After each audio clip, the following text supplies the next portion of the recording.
நாங்க ஏன் இதை உங்ககிட்ட சொல்லணும்? நீங்க என்ன இன்கம் டாக்ஸ் ஆபீசரா, கமிஷனரா, இல்ல சிஎம்மா? கண்ணா, நான் பிஎம். மாற்று அரசியல், ஆட்சி மாற்றமல்ல அரசியல் மாற்றம் வேண்டும் என்று திரு ரஜினிகாந்த் அவர்கள் கூறியிருக்கிறார்கள்.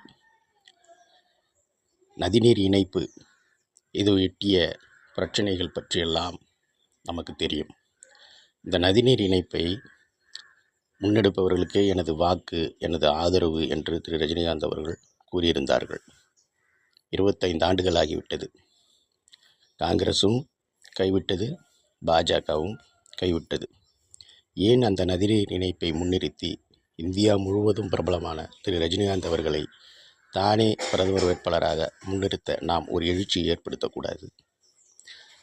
தேசத்தந்தை மகாத்மாவை போல் ஏன் திரு ரஜினிகாந்த் அவர்கள் தேசத்தந்தையாக மாறக்கூடாது? ஒரு லீ குவான் யூ சிங்கப்பூர் பிரதமரை போல் ஏன் திரு ரஜினிகாந்த் அவர்கள் இருக்கக்கூடாது?